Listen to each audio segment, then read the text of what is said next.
Welcome back to my channel. My name is Nina, and a little bit about myself.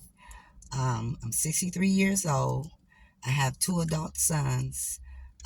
They both left home at the age of 18 once they graduated high school. One went to the Air Force, one went to the Army. Now they live in Virginia and Arizona.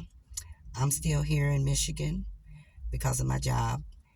And I grew up in a family of 10, 6 girls, 4 boys. My mother had 10 children, 7 to 10 different dads. We're not sure. That's what it is. Um, yeah, I've had a pretty rough life growing up, as well as a lot of other black families, I'm sure. Like I said, dysfunction and generational curse ran rampant in our family and still does. Also, I do have a few family members who are on their healing retreat or healing, uh, fixing themselves, or whatever you want to call it. So I'm proud of them because they're moving on with their life in a better way than, the way we were raised.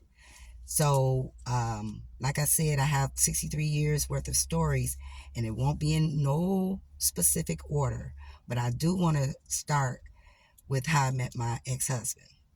And the names of people I won't be using. I'll just call them probably the first letter of their names, just to respect everybody's privacy. Um, so how I met my ex was back in the 80s. I had went out with a few friends and some nieces the night before. It was a Saturday morning. We went to my sister's house who had babysat. Walked in. He was sitting on a sofa.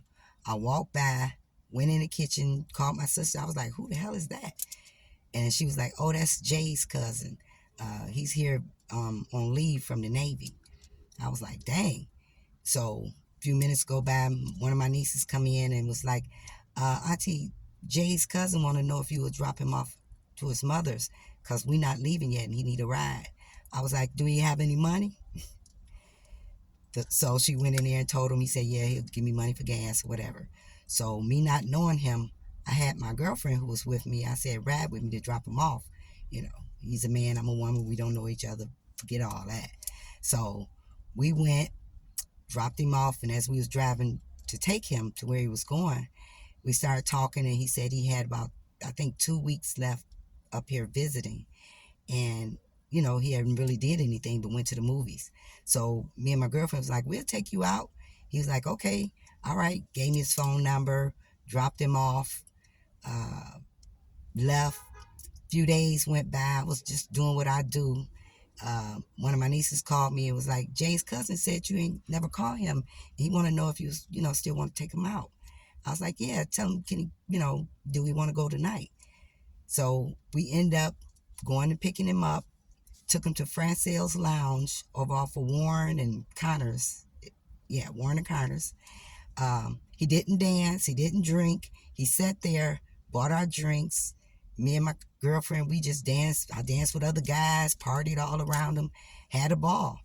He was good with all of it. So we end up taking him back, dropping him off. And, days went by. Me and him went out to eat. We talked and all this and that and the other. He ended up leaving. Went back to the Navy.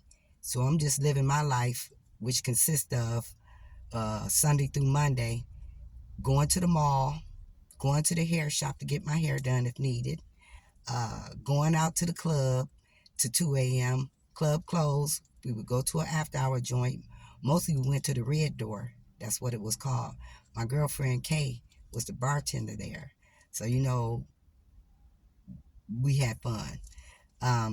So I was doing all of that. But in the meantime, as time going on, he's calling me, sending me gifts, perfume, purses, jewelry. He would send a card almost every other week. I got flowers almost every week. I come home and it'd be big bouquets on my porch. I got so many flowers, I end up giving them to the lady next door because they was dying. I'm not a plant person or a gardener. So I end up telling her if she see him, take them.